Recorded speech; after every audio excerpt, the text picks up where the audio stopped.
आम्ही राजेश शिर्के ग्रुप या कंपनीच्या एमडी पदाचा राजीनामा द्यावा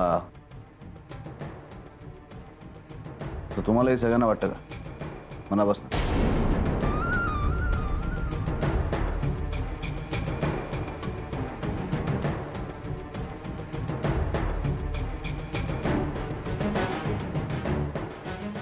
खरं तर तू स्वतः राजीनामा द्यायला हवा विक्रम. आम्हाला असं वाटतं नताशा की या सगळ्यांपेक्षा सुद्धा आमचा राजीनामा मागण्यात तुला जास्त इंटरेस्ट आहे. आदित्य राजे, तुम्ही फालतू चर्चा करून विनाकारण आमचा बहुमूल्य वेळ वाया घालवताय. तुमच्यासमोर रेजिग्नेशन लेटर पडलेलं आहे, त्यावर सही करा.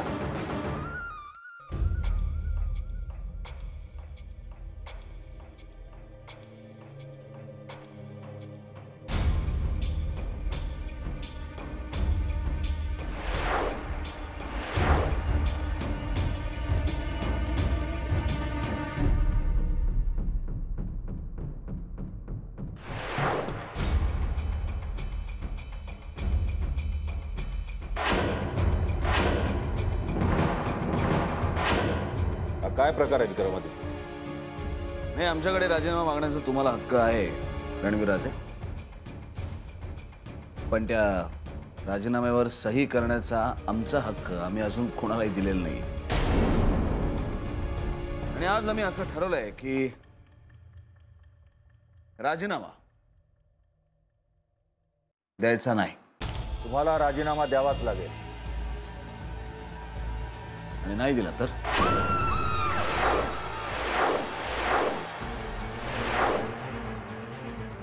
तर आम्हाला नाईलाजाने कायद्याचा आधार घ्यावा लागेल. ठीक आहे, आमची काहीच हरकत नाही. कोर्ट जो काही निर्णय देईल तो निर्णय आम्हाला मान्य आहे. विक्रम, तू असं हसून सगळ्यांचा अपमान करतोयस. हो रे, नताशा तू स्वतःला फार शहाणी समजत आलीस पहिल्यापासून. आम्हाला आठवतंय आपली पहिली भेट झाली होती तेव्हा तू बिझनेस मधल्या बेसिक गोष्टी आम्हाला सांगण्याचा प्रयत्न केला होतास. पण आता आमच्या लक्षात येतंय की तुझ्याच बेसिक्स मध्ये काही प्रॉब्लेम आहे. नताशा, तू आता रणवीर राजांची राईट हँड आहेस, सल्लागार आहेस त्यांची. त्यांना सल्ला देण्यापूर्वी एखाद्या विषयाचा आपण सखोल अभ्यास करावा, त्या विषयाबद्दल माहिती करून घ्यावी, असं नाही वाटत तुला? बोर्ड ऑफ डिरेक्टर्सची मीटिंग बोलवण्यापूर्वी जर तू त्या विषयाचा अभ्यास केला असतास, स्टडी केला असतास, बेसिक्स क्लिअर करून घेतले असतेस, त्या सगळ्या बिचाऱ्यांना इथे बोलवण्याचा त्रास तुला पडला नसता, नाही का? विक्रमादित्य, तुम्ही विनाकारण विषय बदलण्याचा अजिबात प्रयत्न करत नाही आहोत. उलट पुन्हा तुम्हाला असं तोंड कशी पडायला लागू नये म्हणून तुमच्या सल्लागारांना हा विषय नीट समजावून सांगतोय. Board of directors, actually I am a non retiring managing director of this company. Rajesh Shirke group of इंडस्ट्रीजचे 90% शेअर्स हे आमच्या तिघा भावांमध्ये समान पद्धतीने वाटले गेले आणि उरलेले 10% शेअर्स हे तुमच्यामध्ये, बरोबर रणवीर राजे? त्यामुळे आम्हाला या पदावरनं काढण्याचा अधिकार आमच्या 2 भावांना आहे. पण आमच्या तिघांमध्ये जे बहुमत होईल त्यावरच हा निर्णय घेतला जाईल.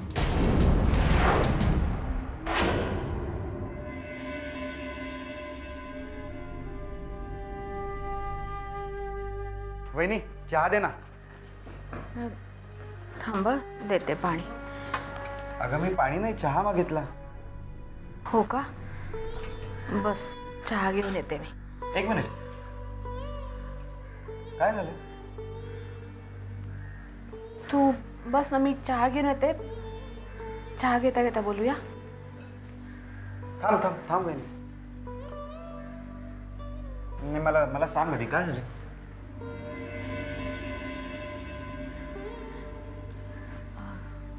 मकरंद, आज समीक्षा येऊन गेली. ती म्हणत होती की सोहमनी हे सगळं मनाला फारच लावून घेतलंय आणि आता तर त्याची मनस्थिती खूपच बिघडली आहे. तिच्या बोलण्यातनं कळलं की लहानपणी सोहमला फिट्स यायच्या. त्याचा परिणाम म्हणून तो खूप हट्टी झाला होता. पण एवढ्या सगळ्या वर्षांमध्ये हळूहळू तो त्यातनं बाहेर आला होता. आता देवशी त्याचं ठरलेलं लग्न मोडलं तेव्हा तो परत विचित्र वागायला लागलाय. मकरंद, हल्ली तो देवला सतत भेटायचा प्रयत्न करतो. तो तिच्या घरी जातो.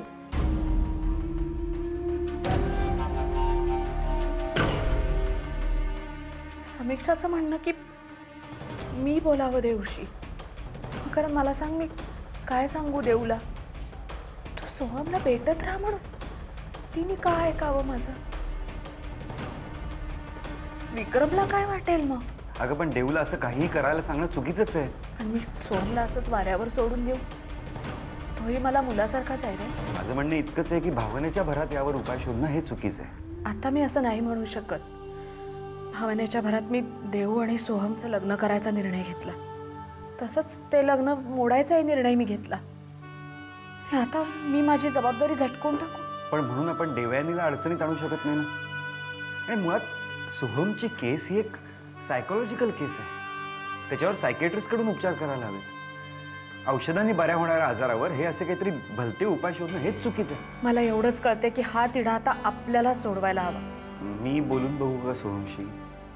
हवं तर समीक्षाशी बोलतो, त्यांना समजावतो. अरे, हे करायला मीही तयार आहे मकरंद. पण समीक्षा म्हणाली त्याचा काहीही उपयोग नाही होणार. असं असेल तर मग त्यांना देवयानीपासून लांब ठेवायला हवं. त्यासाठी कदाचित सोहम आणि समीक्षाला लांब जावं लागेल. कदाचित सोहमला एखाद्या चांगल्या क्लिनिकमध्ये ॲडमिट करावं लागेल. किंवा हे बघ, मुळात काय करायचं आहे ना हे एखाद्या डॉक्टरच्या सल्ल्याने ठरवावं लागेल. आपण यात पडणं हेच चुकीचं वाटतंय मला. मी या प्रकरणात कधीच अडकली आहे मकरंद. आता यातनं बाहेर कसं पडायचा हा खरा प्रश्न आहे. आणि तेही कुणावरही अन्याय होऊ न देता.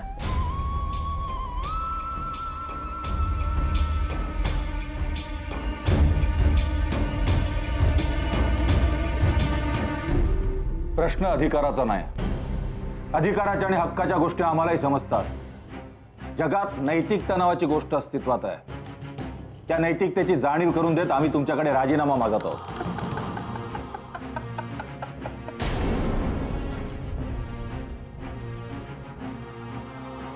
रणवीर राजे, नैतिकता या गोष्टीबद्दल तुम्हाला खरंच काही माहिती आहे? आणि नैतिकतेशी दुरान्वयी तुमचा कधी संबंध आलाय? आणि गंमत अशी आहे की नैतिकतेचे शेअर्स बाजारात मिळत नाही. त्यामुळे यापुढे आयुष्यात तुमचा कधी नैतिकतेशी संबंध येईल असंही नाही. आदित्य राजे, रिलॅक्स. रणवीर राजे, रिलॅक्स. उगाच आरडाओरडा करू नका. काय हे सगळे विचारे टेन्शन मध्ये येतील, त्यांना उगाच कशाला त्रास. आणि राधा राधा मुद्दा राहिला आमच्या सहीचा, राजीनाम्यावरचा. तर असं समजा की आज आमचा मूड नाही.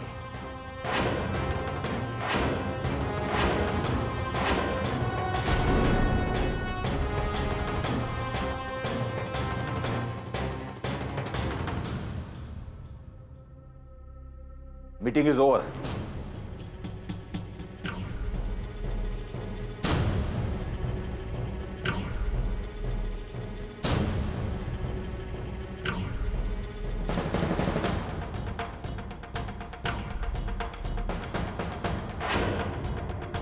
सॉरी श्रावणी, तुला वाट पाहावी लागली. Katy, it's fine. ऍक्च्युली कुणालाही वाट पाहायला लावणं मला अजिबात आवडत नाही. पर केटी, नवीन असाइनमेंट बद्दल तू मला काहीतरी सांगणार होतास ना? सांगणार, नक्की सांगणार. निघण्याची घाई आहे? नाही, तसं काही नाही. रिलॅक्स श्रावणी, सावकाश बस, कॉफी घे, त्यानंतर असाइनमेंट बद्दल बोलूया आपण. श्रावणी, ह्यो ज्या ॲडचे प्रेझेंटेशन बद्दल बोलत होता ॲक्च्युली त्या ॲडमध्ये मॉडेल म्हणून मला तुला घ्यायचं आहे. ॲक्च्युली आमची ॲड कंपनीची ही सर्वात एक्सपेन्सिव्ह ॲड आहे. क्लायंटची अशी इच्छा आहे की या ॲडसाठी मी कुठल्याही फिल्म स्टारला कास्ट करायचं. पण माझी अशी इच्छा आहे की या ॲडसाठी मी तुला कास्ट करणार. त्यासाठी माझे प्रयत्न चालू आहेत आणि आय एम डेफिनेट मी क्लायंटला कन्व्हिन्स करून शकणार. Katie thanks a lot. No thanks, no sorry. आता आपण चांगले मित्र आहोत. केटी, तू मला तुझी सगळ्यात जवळची मैत्रीण मानतोस ना? Thank you very much. व्हॉट?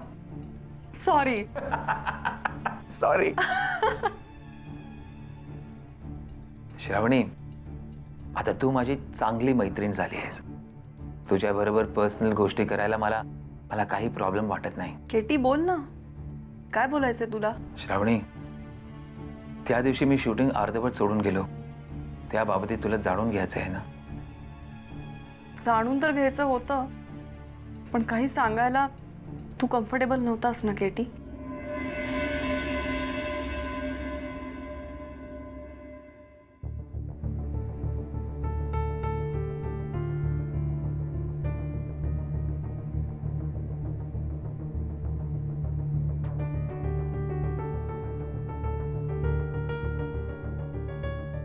आज खूप काम होतं का?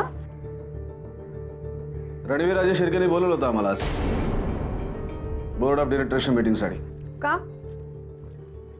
तुला का बोलावलं होतं? मॅनेजिंग डिरेक्टर म्हणून आमचा राजीनामा हवा होता त्यांना. तू काय केलंस? काय केलंस म्हणजे काय? साफ नकार दिला त्यांना आम्ही. काय तर म्हणे नैतिकता म्हणून तुम्ही राजीनामा द्या. नैतिकतेचे धडे आम्ही यांच्याकडनं घ्यायचे? राजे शिर्के ग्रुप ऑफ इंडस्ट्रीवर जेवढा त्यांचा अधिकार आहे ना, तेवढाच अधिकार आमचाही आहे आणि आम्ही आमचा अधिकार सोडणार नाही. तुमच्यातले व्यावहारिक वाद इतक्याही पर्सनल लेवलला नेऊ नका की नाती दुरावतील. नाती? त्या सगळ्यांसमोर उभं करून जेव्हा आमच्याकडे त्यांनी राजीनामा मागितला तेव्हा कुठे गेली ती नाती? वाद सगळ्यांमध्येच असतात विक्रम. पैशावरून, प्रॉपर्टीवरून किंवा कुणाचा तरी अहंकार दुखावला म्हणून. पण कुठेतरी हे वाद थांबायलाच हवेत ना. आणि विजय कुणाचाही झाला तरी रक्ताची नातीच जर सोबत नसतील तर विजय मिळवून सुद्धा तो माणूस एकटाच असतो, असं तुला नाही का वाटत? या सगळ्या गोष्टी जाऊन त्या रणवीर राजे शिर्केला सांग. ही परिस्थिती त्यांनी निर्माण केली, आम्ही नाही. विक्रम,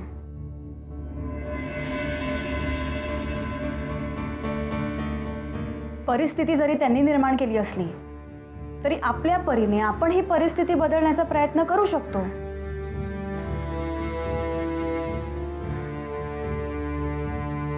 तू अजूनही त्याच भ्रमात जगतेस. नाही सर, पण आम्ही ज्या पद्धतीने त्यांना उत्तर द्यायचं ठरवलंय त्याच पद्धतीने त्यांना उत्तर देणार.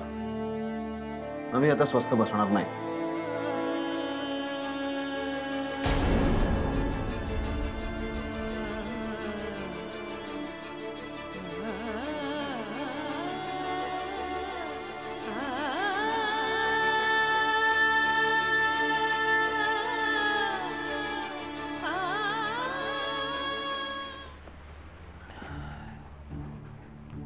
या जगात खूप कमी लोक आहेत यांच्याबरोबर मी माझी पर्सनल गोष्टी शेअर करतोय. आजपासून त्यापैकी तू एक आहेस.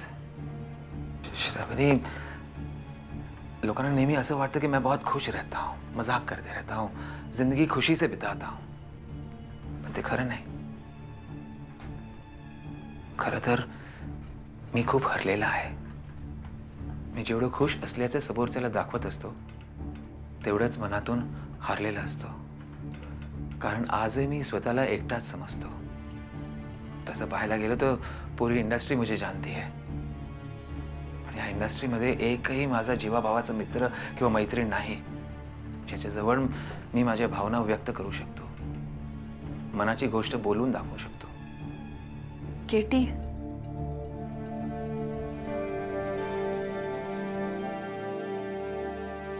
केटी, तुला काही पर्सनल प्रॉब्लेम आहे?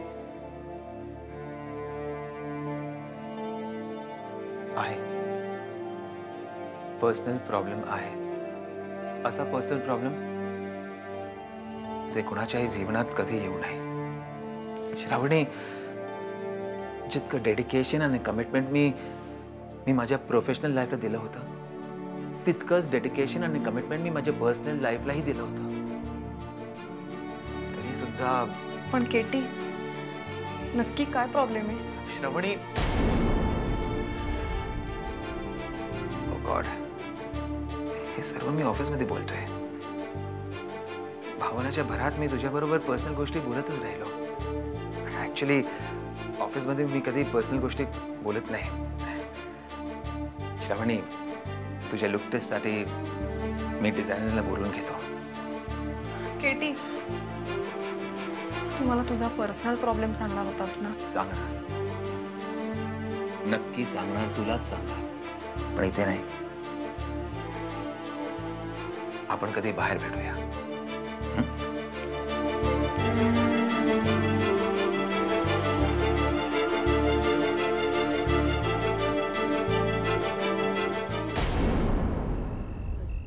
तुम्ही असे आज यावेळी इथे?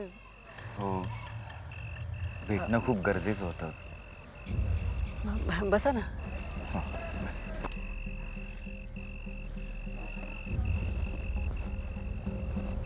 खरं तर कॉलेजच्या कामांमधून वेळ मिळेना म्हणून आत्ता यावेळी असं यावं लागलं. कारण तुला भेटणं खूप गरजेचं होतं. काही प्रॉब्लेम नाही ना? नाही, बोला ना. सोहम कुठे आहे ना आत. आता कसा आहे तो? मला वहिनीने त्याच्याबद्दल सगळं सांगितलंय. समीक्षा, तुला सोहमची किती काळजी वाटत असेल हे मी समजू शकतो. त्याच्या अशा वागण्यामुळे तुला होणारा त्रासही आम्ही समजू शकतो. जेव्हापासून सोहमबद्दल हे सगळं कळलंय तेव्हापासून तुझ्या इतकीच मला आणि बहिणीलाही सोहमची काळजी वाटते. हे बघ, मी जे काही बोलतोय त्यामुळे तू प्लीज वाईट वाटून घेऊ नकोस. पण तुला जशी सोहमची काळजी वाटते ना, तशीच आम्हाला देवयानीचीही काळजी वाटते. आणि ती तू समजून घ्यावीस एवढीच आमची अपेक्षा आहे. हे बघ, तू आणि सोहम आमच्यासाठी फरके नाही आहेत. पण देवयानीची आम्हाला काळजी वाटते, कारण सोहमचा प्रॉब्लेम विक्रम कितपत समजून घेऊ शकेल आम्हाला खरंच नाही माहिती. तुम्हाला नक्की काय म्हणायचंय? मी स्पष्ट बोलतो, पण आम्हाला खरंच असं वाटतं की तू सोहमला घेऊन अमरावतीला परत निघून जावंस. हे बघ, मी फक्त देवयानी आणि विक्रमचा विचार करून बोलत नाही, तर सोहमच्या प्रॉब्लेमचाही विचार करून बोलतो. समीक्षा, तुम्ही जर का इथेच राहिलात ना, तर सोहमला सतत त्याच्यावर झालेल्या अन्यायाची जाणीव होते. त्यामुळे त्याला सतत देवयानीची आठवण येत राहणार. आणि मग तो या प्रॉब्लेममधून सावरण्याच्या ऐवजी त्याचा हा प्रॉब्लेम आणखीनच वाढत जाईल. म्हणून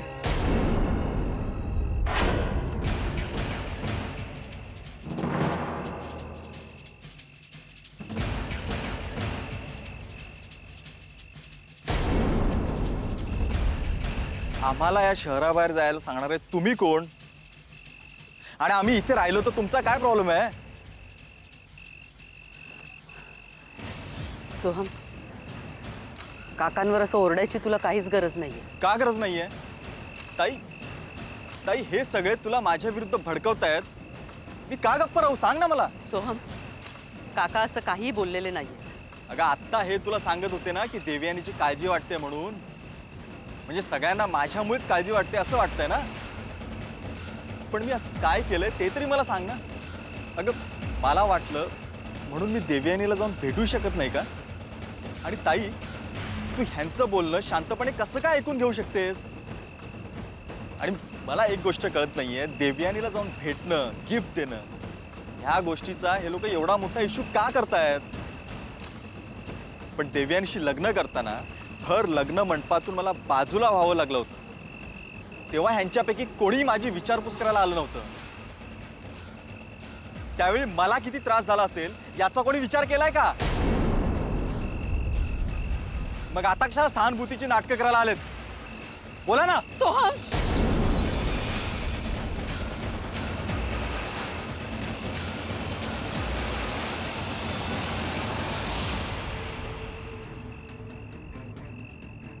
नाही म्हणजे नाही समीक्षा, तू प्लीज त्याला समजाव. अर्थात तो जे काही बोलतोय त्यात काहीच चुकीचं नाहीये. हवं तर मी त्यासाठी माफी मागतो. प्लीज, या सगळ्यात तुमचा काही दोष नाहीये. नाही अगं, सोहमला जर का खरंच असं वाटत असेल ना तर मी खरंच त्याची माफी मागायला तयार आहे. कारण या प्रकारामुळे आपल्या सगळ्यांच्या नात्यांमध्ये वितुष्ट येऊ नये एवढीच माझी इच्छा आहे.